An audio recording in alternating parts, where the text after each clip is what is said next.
Oh, we've got the 9 o'clock rush. All right. Do we have any questions? Any questions for Roger, Ben or Catherine? Questions? Yes. Roger, what do you think about the sprint? Sprint? Very much about the sort of process you described towards the end of the talk. Yep, is this one working? All good? Yep. I haven't read the book, but the concept of the lean startup, okay, and breaking things into smaller habits, smaller practices, learning, iterating, is a practice that we follow. Nearly everything that we do, right, it can be broken into very small pieces. Yeah? And so you work to learn, work to learn, and work to learn. And then we continue to navigate from those points of view. So people, even testing ideas, people generally think they need something very big, something working. You can't take out something that's half put together. It's embarrassing, right? No. Take it out, test it. Find an early adopter that you're going to run this thing past. They'll become a co-developer on those types of ideas. So I think one of the mistakes you can make is become too protective and keep those ideas too long before you put them out there. I'll be a little bit more specific then. If basically a 1 week sprint, you've gone through what you said over a 1 week period, do you think, have you done it yourself? We use sprint runs, as part of the agile framework, particularly for some of our software processes and some of the other areas of the business where we break things up into small areas and follow journeys and so forth. But it wouldn't be fixed to a week. It would be whatever that situation would require. Yeah, the week's quite ambitious, to be honest with you. We do fall into it sometimes, but you're better off actually dictating the time you want, so whether it's 10 days or 7 days, but ultimately if you're doing a sprint planning on a Monday and you're doing a showcase on a Friday, you suddenly lose quite a bit of action because you're focusing on the output rather than what you need to learn. So yeah, I'd sort of encourage you to kind of use the shape. I think sprints do work, but don't lock it to a week. Next question. Don't waste this time. Question? Yes. Hi, my name's Louise and I'm the Tourism and Partnerships Manager for State Forest. My question is specifically about your product on bushfire smoke. We still use people in fire towers all around the state and we're a firefighting agency, so we need to protect our neighbours, but it's also about protecting our forests. How widely available is that product? I've never heard of it before and I'm quite excited about the whole prospect of it. Yeah. Where's it at? Well, look, it's a prototype at the moment and a proven prototype. Basically, the challenge that we've got ahead of us is stitching everyone together. So we're talking to the right people at RFS, we're talking to the right people at CSIRO, and we're working together. But ultimately, the commercialisation path is quite long and arduous. You've also got the mixture of everything from Royal National Parks to private landowners and all of that to sort of negotiate as well. So we plan to basically have probably sort of a larger scale pilot by about June, July this year. And so everyone's pushing towards that at the moment. But ultimately what it is it's showing industry right now and the fact that we're on that trajectory. But we've had a lot of people sort of come out in support, everything from Lend-Lease to hardware manufacturers to people that are working with some of the new protocols for wireless, things like LoRa and LPWAN. LoRa's not a lady's name, it's LORA. So we're able to sort of kind of get momentum behind it. So it's a way off being commercially available, but we're looking for test partners. Brilliant. Let's do it. Let's definitely talk, because seriously, like, genuinely, we need a test partner quite quickly. All right, done. Excellent. Look at this. Yes. With the housing, a lot of the people in the older group constantly ask, is there an automatic path to a nursing home or something? And that seems to be one of the things that they're all looking for. Have you thought about that, or do you think you have that covered? I'm not quite sure what you mean by all. People don't really want to move anywhere unless they that gives them the privilege of getting into the next stage. Yeah. Often what we find is that people are very reluctant to move initially. That some are quite lonely. But once they move into that sort of community, they realise that they actually, the way it's working now, if you move into a retirement village, you don't actually then move on to an aged care place. A lot of those services now are provided in retirement villages. So the whole concept of moving into an aged care home it's more like for the end of your life. It's more like the last 12 or 15 months or whatever. They've become more like a hospital. The modern way is that a lot of seniors are actually staying in their home and having in-home care provided, or a lot of the baby boomers are actually freeing up their mortgage, downsizing. They've got some equity and they want to go and have some fun and travel. So there's probably just a different concept in regards to retirement, and also to a lot of the people that actually are in retirement villages are often working part-time now anyway. Thank you. We'll go 1, 2, 3, and that will probably take us to time. So the lady in the middle. Thank you for your interesting insight. But it sounds a bit you work for very innovative, agile companies. But I can imagine that you deal with a lot of companies that are less flexible or bureaucratic. So how do you overcome the challenge of working with customers that might not have this innovative mindset? Yeah, I can start. So the fact that they might engage with us would give us an indication that they've already got an appetite. But of course, once you start with them, you can end up with other parts of the company that are less so. So we look, we would call it coachable. We say, how coachable could this client be or this partner be? And there has to be that capacity. Yeah, part of it's our job to explain and show and lead and nurture. But on occasions, it is not going to work simply because the appetite and the trust isn't there. So we would go through an exercise that would try and build that trust that allows us that freedom to work on that. It's a necessary ingredient. Yeah, I mean, I suppose in our case, what we tend to move in actually with the client. We find that helps quite a lot. And also what we do is we sort of mandate having a project director on their side. So what you find is you might be engaged by a senior person to sort of come and do a job, but the fact of the matter is they're rarely available and they're rarely 100% in the room. So what we look for is to actually have a project director on their side who's really kind of working directly with my team, but also they're spotting a block before it becomes a block, and making sure that people are brought in to undo it. So, for example, we've done a lot of work with Commonwealth Bank. In their innovation centre, they have what's known as a garage. It's basically a room with a sliding door, but we have a person that comes on board, and they literally will go and drag people down from CBA to come in if we start to go into someone's territory, and that means that we can sort of move a lot faster than we normally do. The other side is that we do a lot of workshops, and they're very carefully planned, minute by minute. They're not sort of like, let's chuck everyone in a room and have a go. We're literally scheduling that whole thing. So a lot of my team, we're doing some big change projects at the moment for eye care and for the Department of Education. And what we do is we go in ahead and do a lot of stakeholder interviews. So we're understanding where people's tensions lie. And then ultimately what we can do is start to solve those problems with different techniques, whether it be reflections that we bring into meetings, whether it be sort of active brainstorming. But what we're seeking is decisions made there and then. And I think what that does is it accelerates things a lot, because normally our experience is someone drops off a brief, they want you to work on it, pops up the other end, and then they'll sort of sit on it for 2 weeks making a decision, whereas we're going, no, you need to make a decision in the room now.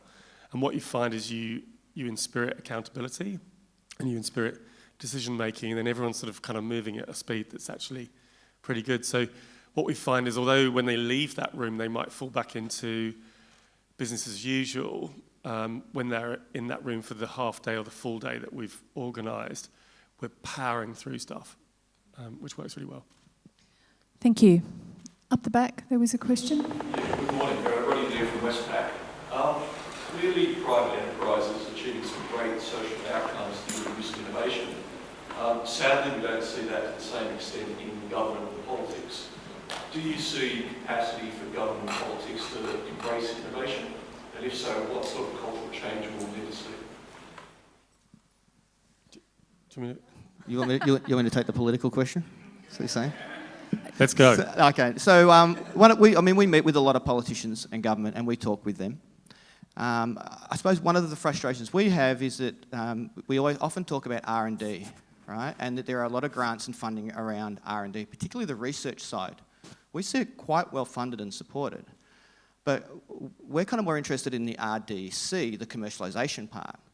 So we're always looking for ways and programs that can help make sure that those ideas are translated to commercial outcomes. So, that's a harder thing for government to support and back, but ways where we've got the research aimed at problems that really need to be solved, anything that we support there is something we work on the government with. I'd just like to say something too, just in regards to coming from the consumer sort of perspective again. The government set up My Ageing website, so I don't know whether any of you have been onto that, but it's hard to navigate. So basically it just comes down to basics. We've set up a website that is consumer friendly. That's what I was saying. Yeah, look, I think we're increasingly getting into the sort of, I suppose, the government space with some of the work we're doing with the Department of Education and also iCare. And I think there is a real drive to get momentum there. There's a lot of optimism around it. I think the thing is, whether it's a private organisation or a government organisation, there's things that kind of get set in stone and they're just the way they are.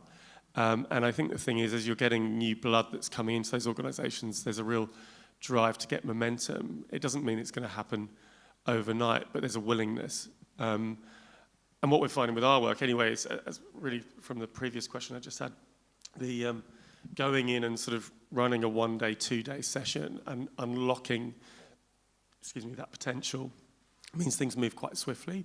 Whereas actually, if you put it into the normal systems, they get sort of bottlenecked. So I think there's a long, long way to change those organisations. But if you can use techniques and sessions and inspiration in a sort of short, sharp hit, you can move things forward quite fast. And then I think what starts to happen is the question of, well, why can't we do this all the time?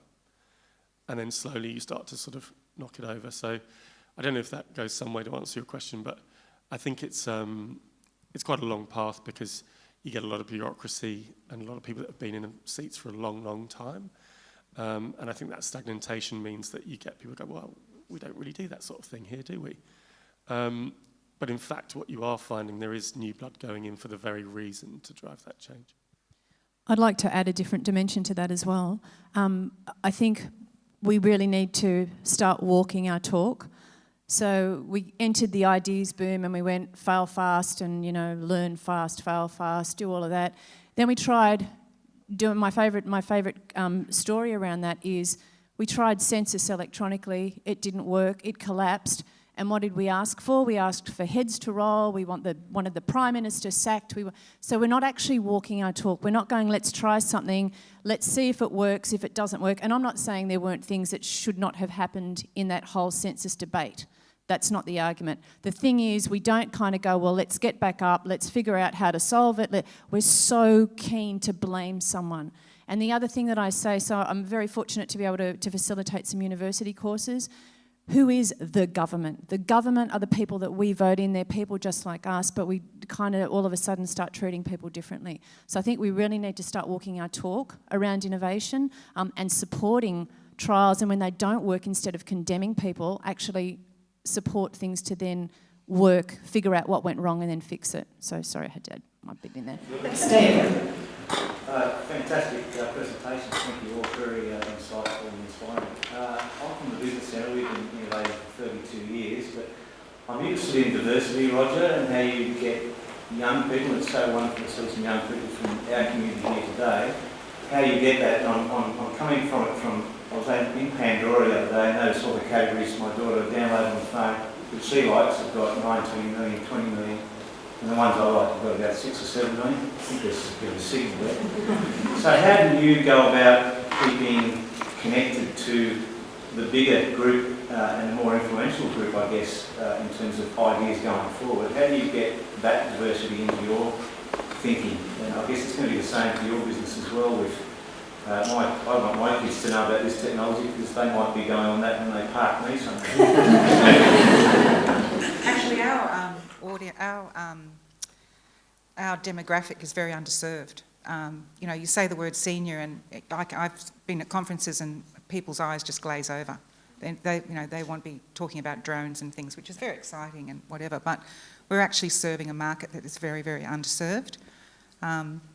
And this boomer generation, they're the ones that are actually looking for specialist advice. They're the ones that are spending money. So it is a very underserved market.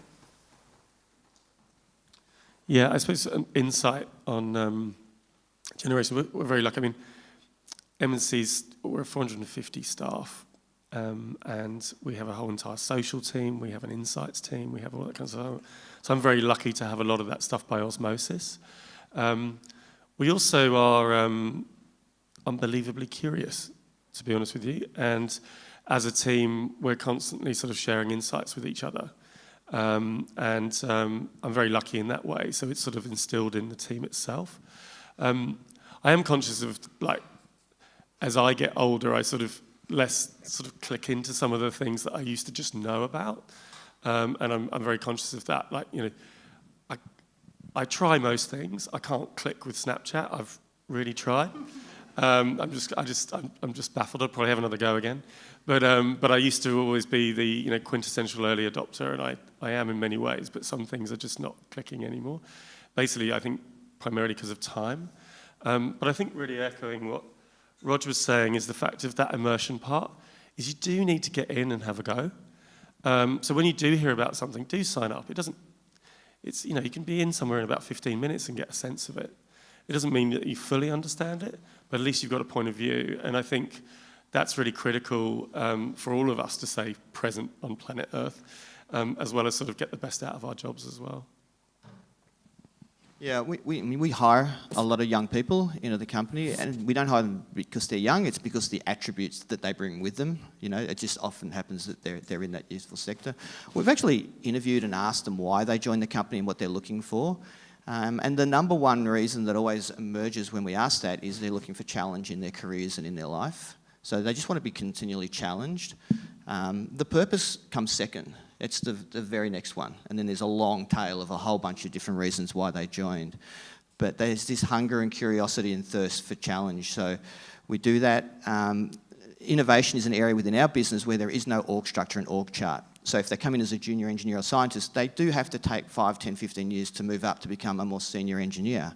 But if you come in and you're a great thinker and creative, you can be running and leading programs on an innovation front within months. And so that's the beauty. It's an avenue to turbocharge your career because there is no org structure around bringing innovation to the organisation. And you know what, one last thing is, I've sort of employed people over the years where they sort of like they're an Encyclopedia Britannica on technology and what's going on and stuff like that. And what you've got to be a little bit careful of is recognising that person. Does that person know what to do with that knowledge? Because it's the why. So sometimes you get slightly blinded by the lights. Oh my God, they know everything. We must have them on board. But they don't actually know how to apply it. And that's next to useless if you don't know how to apply it. So that's the one thing I'd look forward to. Thank you. Could you please thank Ben Cooper, Catherine Graham, Roger Langston.